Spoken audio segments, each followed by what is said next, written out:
Hey people, it's Dear Ayo here. Welcome back to my YouTube channel. Today is a different day. I want to tell you guys about the best part of my life, the best part of my existence, one thing that keeps me going. So I'm just going to tell you guys. I don't want you guessing. If you've been following me for a long time, if you've been my friend since I was a child, if you grew up with me, you will know that the favorite topic, my best topic is talking about my dad. Yes, and today is what? Father's Day. So let's get started. So this video might be a bit scattered because I'm just bringing my thoughts the way it comes to my head. So bear with me and listen. I'm just going to be taking down the memory lanes and the best parts of my life with my dad, different phases, different things, and yeah. So let's get started. Hey, daddy. Mm-hmm. Hey, young Ayotamno. Hey, Barrister Young Minayo Ayatamno. I know you not like this, but this is your daughter, the one you named after your mom, because I mean, you loved your mom so much. Dorcas Abotamnowari Bima Obome Ayatamno. Yes, it's me, your daughter. Dear Daddy, I don't know how I'm going to tell you I love you. I don't know how much I'm going to write it. I don't even think that you listen to me when I tell you I love you. I don't think you read my status to know that, oh, I love you so much. So I'm going to make this video and find a way to cajole you to watch it because you always want to see me doing well. So this is a way for me. Daddy, watch it. I made a video about you. So yeah, I think this is going to work. So hey daddy, how are you doing? How are you? Ah! I just want to say I love you so much. You're the best part of my life. You are the reason I just keep going. You're one person I think about before I make decisions. It's always my dad, my dad, my dad. And everybody will be like, why is it always your dad? You're too pampered. Every time your dad, your dad. You are more than 20. You are past 25 and it's always your dad. I mean, who else? Like, who else am I supposed to be talking about? Thank you, dad, for loving me. Thank you for setting the standard for me. Like, once I'm being treated in a wrong way, I just remember that, oh, my dad will not treat me that way. Once I think about that, my brain actually resets and I'm like, nah, I'm out of here. While people suffer from daddy issues, like, oh, their dads were bad and stuff like that, my own is different because you were so good to me and you are still so good to me. You are still a father to me. I now have to believe that all men are supposed to be like you. But I mean, it was a shocker to see that people are wicked though. I can't I can't lie. Like I can't lie when I tell people that I wasn't raised in trauma. I wasn't raised I was raised in so much love. That's why I have a lot of love to give. It's because of you and mommy. But yes, this video is just for you today. So I'm not going to put in mommy so much. So daddy, thank you. Thank you for trying to make me productive in this life. I mean, I know that I didn't succumb to most of them, but you did your best. From my childhood, you signed me up for karate classes, you signed me up for ballet classes, you signed me up for what else? What else? You signed me up for just yeah, for bead making, hair making, photography, sewing classes. Don't think that is a waste. Don't think that way. I learned a little. I know I wasn't so serious with them. I learned a little. And to crown it all, I think the one that made everybody surprised is me failing my driving classes. I could fail driving classes in Nigeria. That was a bit hard for anybody to understand, but yeah, I failed it. And what did you do? Did you kill me? No. Did you castigate me? No.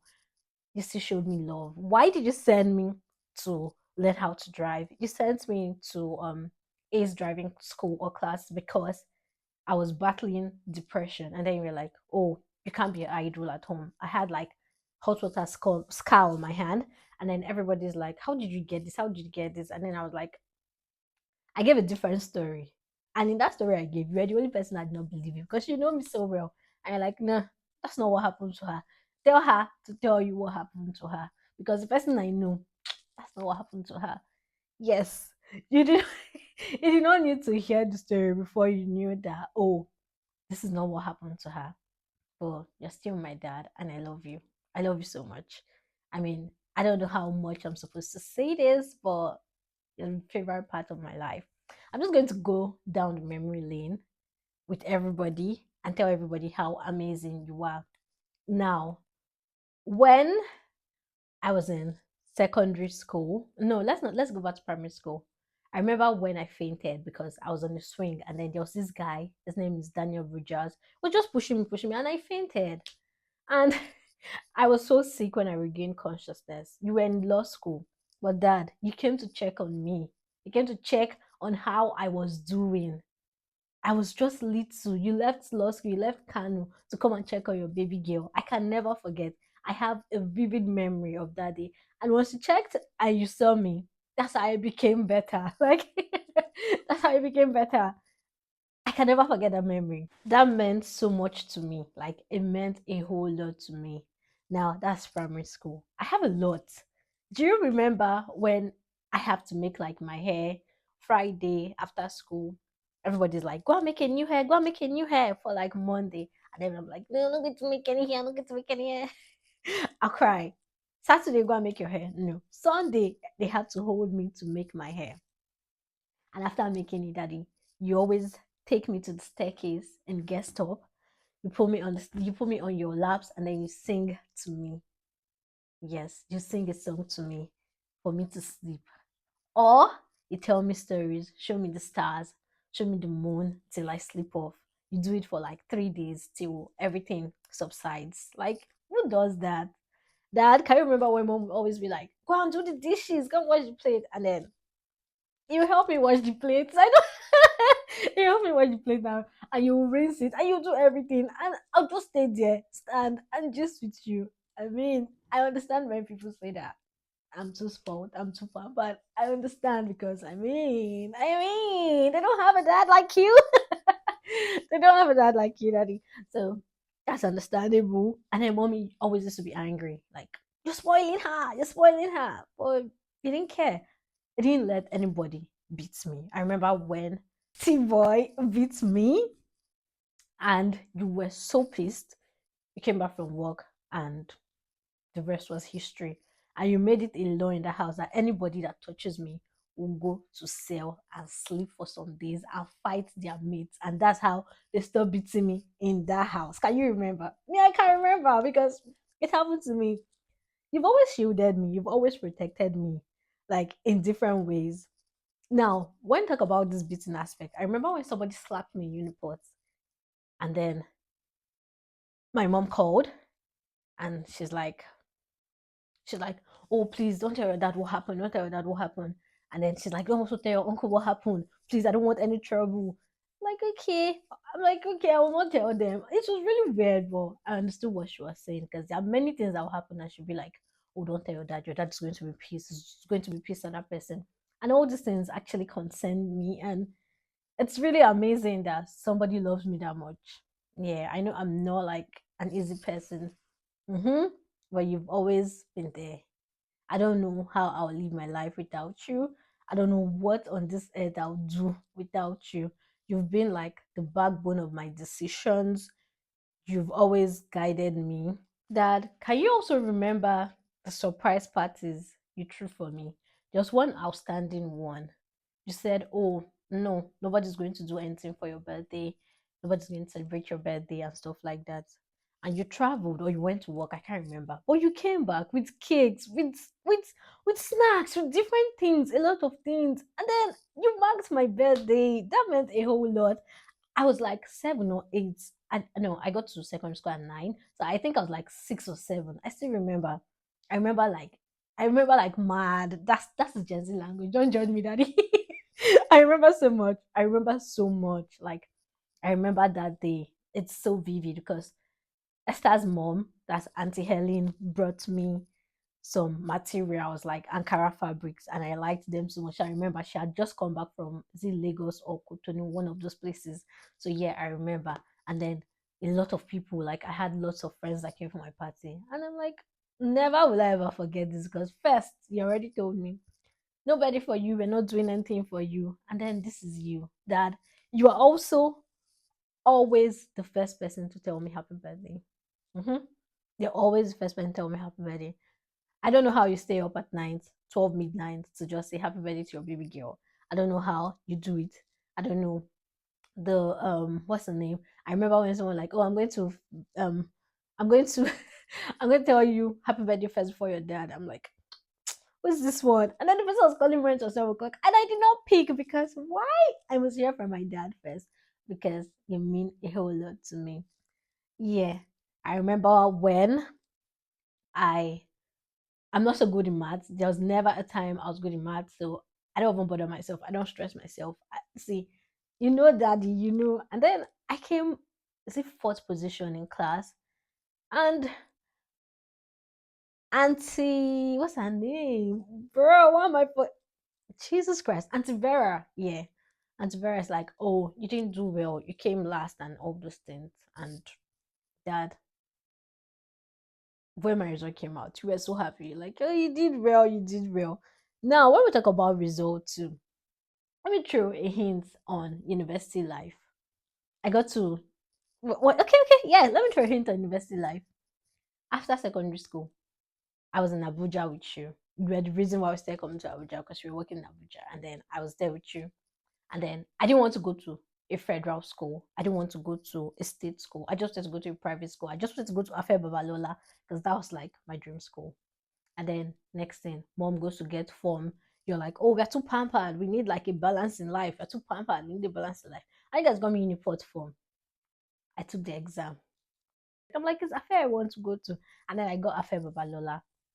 And when I got Afe Babalola, um, um, I got other courses there because my jam score was not up to what they wanted, but my WAEC, everything was okay.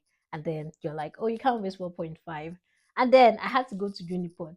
And everybody was always calling me, Butty, you go so melt, you go so melt. Actually, I melted because this is me speaking pidgin. From not knowing how to speak pidgin to knowing how to speak pidgin. Yeah, I melted. I melted like a whole lot. And diploma, first semester, year one, I was called out as one of the best. We're like 18 that he called out, and I was like one of the best that he called out. I was so happy. Second semester, I did well. Now, you guys, tell me, tell me why I stopped going to school. Yes, daddy. That time I failed. I stopped going to school. I was tired. I don't want to do law again. I was tired. I stopped going to school. But dad, you stood your ground. You said, this is the law that you've always wanted to do. What has changed your mind? Who are the friends you're now talking to? I failed. I'm going to say I failed. I didn't fail. I just had one E that brought down my grade. My grade like really went low. But to me, it was like I failed because that's not what I'm used to getting. That's not what I can get. I know that I can do better. So to me, I failed. And then you now took it upon yourself to always call me at 9 to read. See, you used to call me if I sleep by 9, I know that by 12, I'm waking up to read. If I sleep by like 10, I know by like 1, 2, you've called me to read. And the next semester, my result was okay. All the other semesters, my results were okay. And that one thing you always did for me was tell me, okay, read this, read this. It's going to come out in exam. I just want to tell you that I have a very funny pattern of life. If I finish doing something, I tell me to do, and I will not do it. Oh, nothing. So I just used to tell people around me, oh, my dad said we should read this, we should read this. Like when it had to do with equity, the magazines of equity. Like, oh, my dad said when I was in school, this one's usually used to come out, and then this it passed through this lecturer, so this is likely to come out and stuff like that. People read it and they did well, but me, I read it, but me, I did not read it rather because I know I was trying to read it. So for every time you had to point out, read this particular thing, I know if I had read it, I'm sure that I'll be topping the class, like topping and topping the class.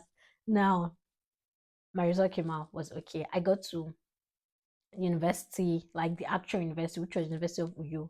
To get a university, I know that you lost something. Yes, you actually did lose something. You lost your laptop, and that laptop had documents that were older than me. It had the nation's documents in it. Like it had a lot of files that were worthy of not getting missing. They were very valuable. Everything was just on that laptop, and that's because why we went to Uyo, and coming back you forgot your laptop um in a bus, and we never got that laptop back. I know how much that broke you. Your PhD thesis was also there. I know how everything just broke you, and till now you've never thought of that again. I think you just put it behind you and everything. But daddy, now. You did not raise a quitter. You did not raise a quitter. Why do you want to quit on this whole PhD thing? You can still get your PhD. Mom is getting her own, so you can get yours. You can actually get yours. So get yours, dad.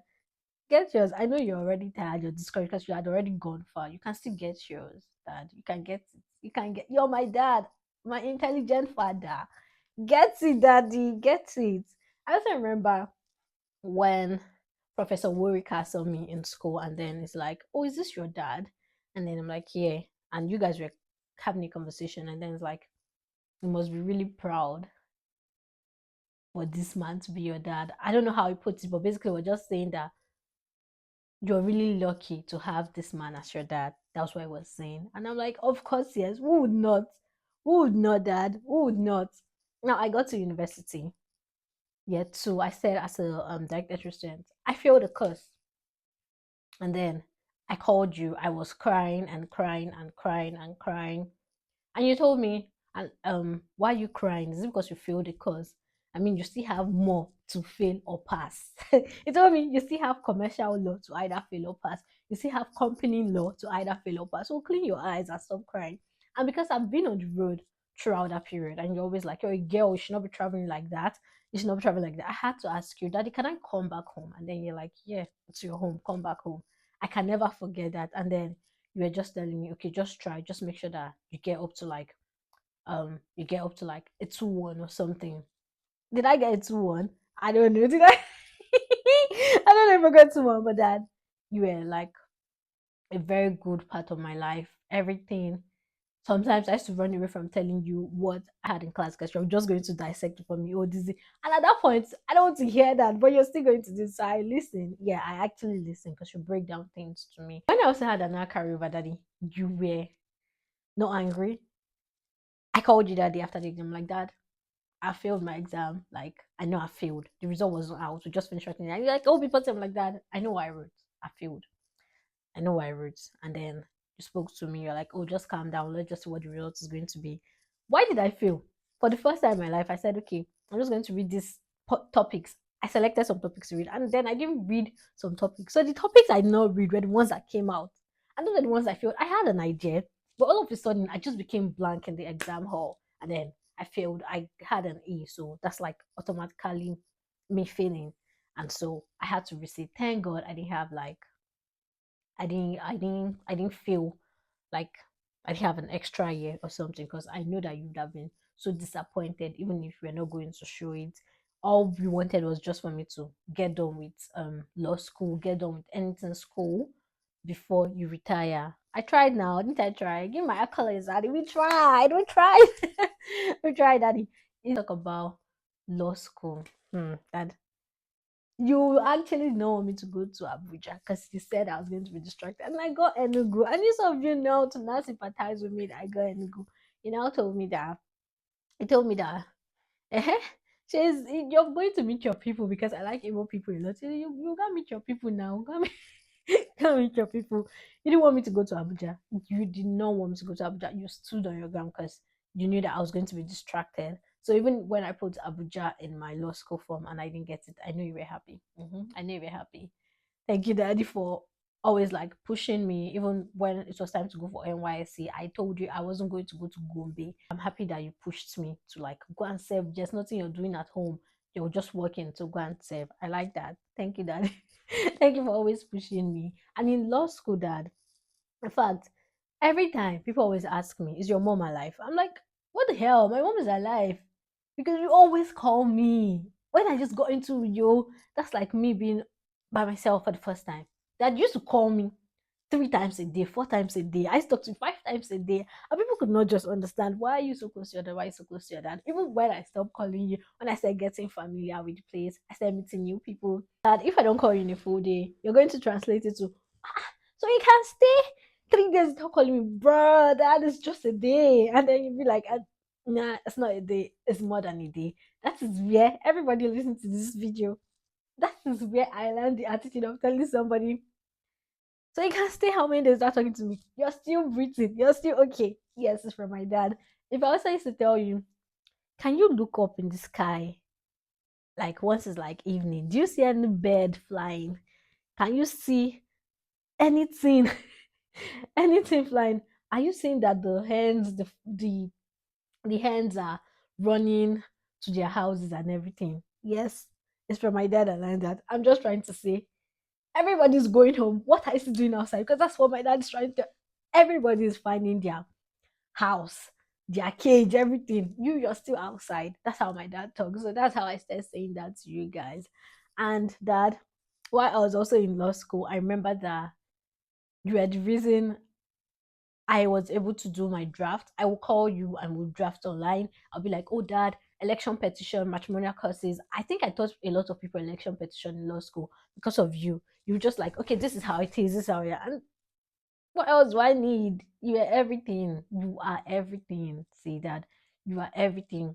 You are everything I can never ask for. After law school, you gave me like how much? I mean, you gave my first 1 million now. I know your sons do not know this, but you did that. Yes, you did. You did. You did. That's my daddy. And then like I dashed the money. I gave the money. I was so broke. I was really broke. I was at the salon making my hair and everything, and then I just saw 1 point. Hey, hey, my daddy, your baby is singing. Thank you. You always say I'm very dramatic. I understand. I mean, are you not seeing who you married? I know where I got it. I know where I got it from. Yes, my mother is very dramatic. So that's it. Thank you for trying to make me be in check with my emotions, to always not put crying at the forefront. Like everything you want to cry, everything you want to cry, to like tame myself. Thank you for like making me curb the whole pride thing and be humble. Because when it even comes to, let's say, I remember when I saw a dog outside, and dog, I mean, the dog was dirty. I cannot lie. That I cannot lie. And then I'm like, don't touch my dog and stuff like that, like something like that. And then you're like, no, don't do that. Not because you're privileged to have white dogs and you treat other dogs. I'm like, no vex. See how you're taking care of me and Teddy like they're your kids. It's not dogs that you don't want at first. You don't want me, but now see, Mia cannot even stay without seeing you. If they don't see you, if me and Teddy do not see you, they will not eat well. When they come back, when you come back and see them, they look malnourished because apparently you're the one that feeds them. I know that that's like a burden to you. I brought the burden to you. I know. 'Cause do you expect me to take care of those dogs? Where will I get money from? Do I look rich to you? I don't have money. Oh. I know you always think that I have money. I don't have money. I don't have money. Daddy, you're the reason you used to call me ego. Is it ego? Ego. Ego. I don't know. But money in Igbo language is call me Monica. Monica. I used to call me Monica because you too like money. You like money so much. Dad, I mean now. See, I'm really grateful that I have you.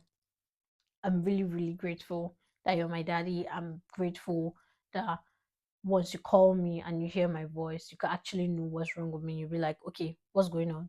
Did you make a new hair? No, daddy, I'm not making new hair. So what's going on? Why are you so grumpy? Is your money finished? Yes, daddy, my money is finished. My money is finished. Because those are the two things that can be wrong with me. Either I made a new hair or my money is finished.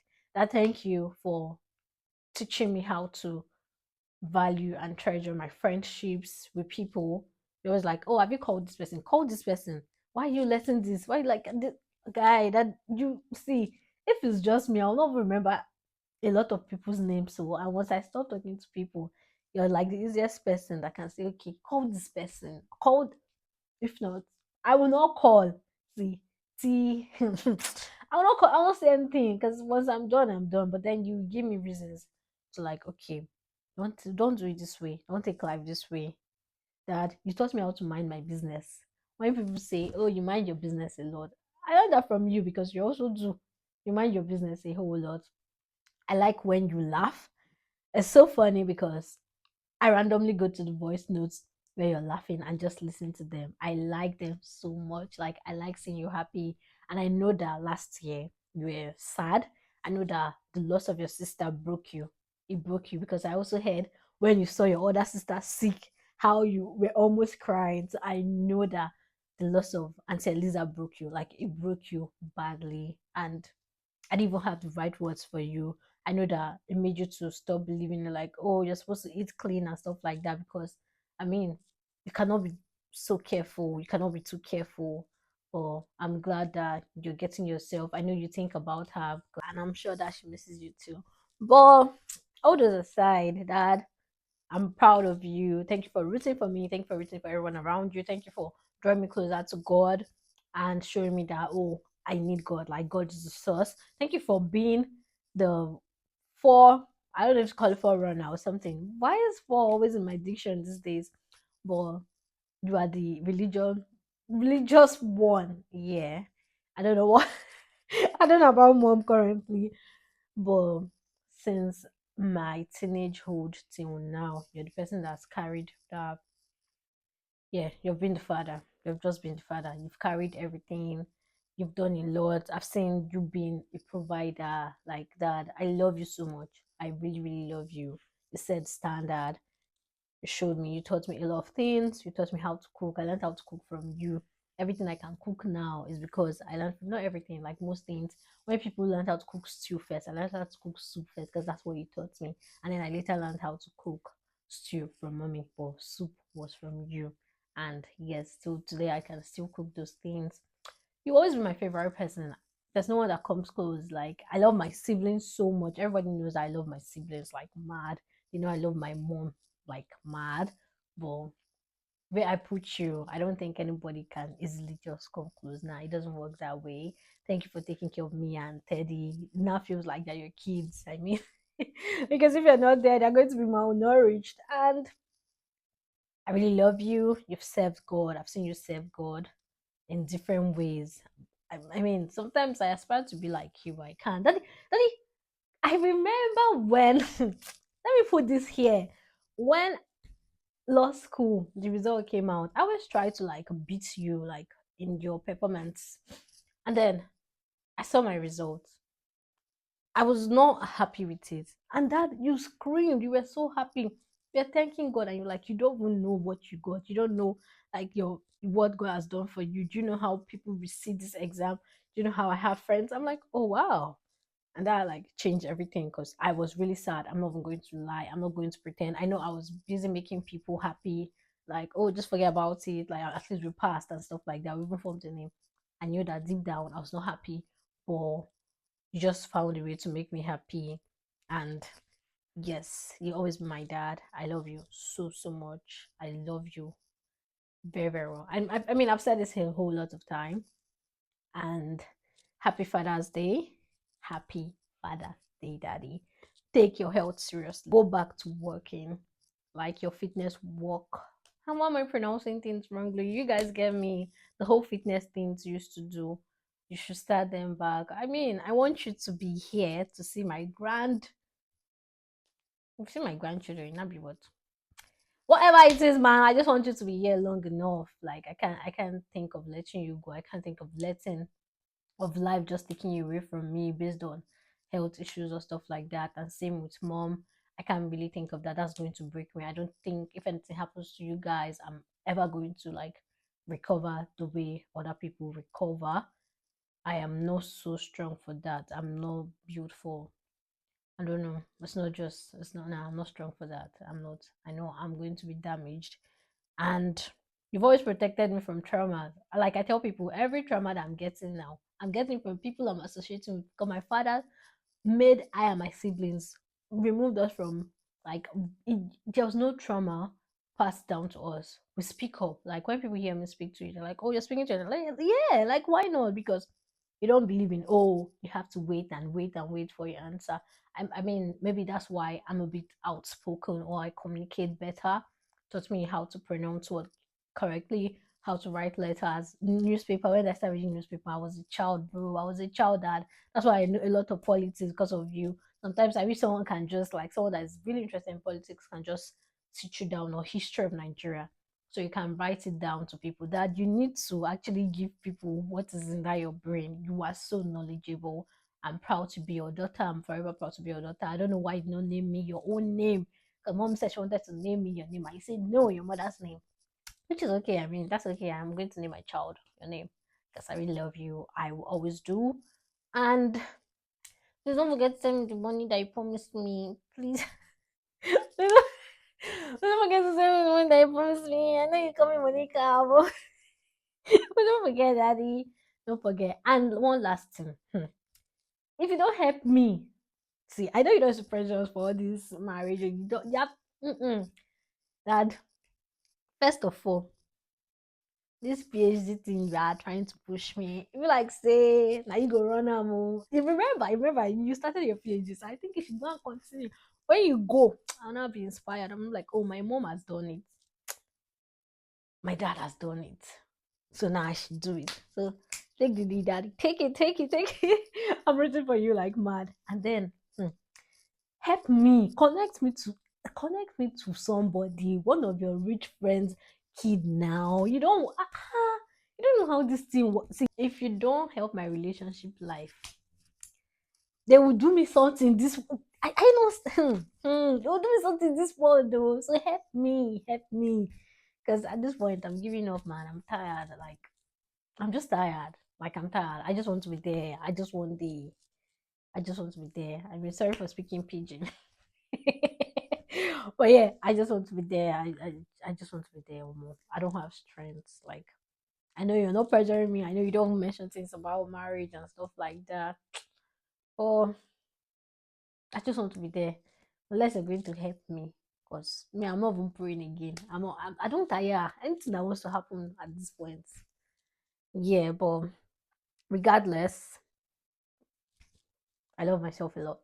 And that's from you. It taught me that you help me battle complexity issues and stuff like that. I really appreciate that. You know, allowing anybody to bully me. You always say, stand up for yourself, that kind of thing. And stop crying every time. You're always crying. Still a big baby, but I think I'm better. And then to my mom, thank you. Thank you so much for always telling me your dad loves you. Thank you for always telling me your dad loves you so much. Because that's always like at the top of my head for everything I'm doing. You know, I see where parents, mothers will be jealous of their daughters because father likes them and stuff like that. But in your own case, no, you always like made me know that your dad loves you. So don't do anything that is going to cause him any harm or affect his health or stuff like that. Because you're like, do you want to give this man a stroke? I'm like, God forbid. Dad, I really love you. And I like how you do your whole church thing. I know at the point it was really too much because you're always in the church, but who am I to complain? I mean, that's the best way to intercede for your life. That's what I think. Anything that happens, I can always remind God that you served him. You served him. You served him. At the point, I felt like I didn't even have a father because you're always in church. You're always doing one thing or the other. You're always needed in church and you're still needed in church. So, yeah. So, my brothers, I love you. Tamnosiki, Tamnala, I love you so, so much. Take care of me and Teddy. You all. They're your siblings. I've been saying it. People think it's a joke. Okay. So without any further ado, I mean there's a further ado. I don't know what I'm saying at this point, but thank you and happy Father's Day, Daddy. Happy Father's Day, Young Minayo Ayotamno. I hope anytime you feel low, you can always come back to watch this video. I'm sure that somebody loves you. Your daughter loves you so much, and I always do. You always be like the first person I talk about. You always be my favorite topic. You always be my mentor. You always be the reflection of what I want in a man. Like when I see a man, if he doesn't have like your qualities, just like a turn off. Because what do you mean that a man cannot cook? My dad is to cook. What do you mean? I don't understand. See, that's one thing I cannot comprehend. Because what do you mean you don't know how to cook? Like you don't like you are a man, you cannot cook. You just feel like cooking is for a woman or stuff.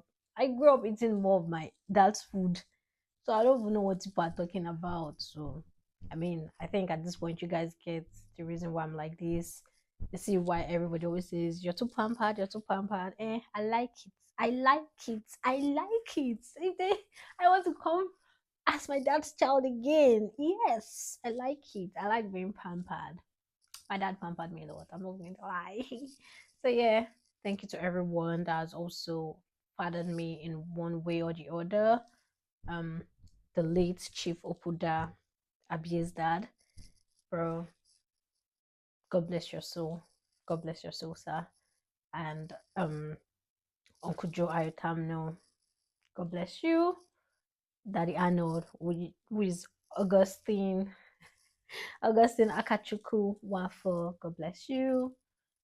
Uncle Mebaka Yotamo, God bless you. And every other person that I cannot remember. Mr. Carl, yes, we might not be in good times now. I don't like what you're doing, but God bless you. Yeah. So bye. Thank you for watching and listening to me about how much I love my dad. Till the next video.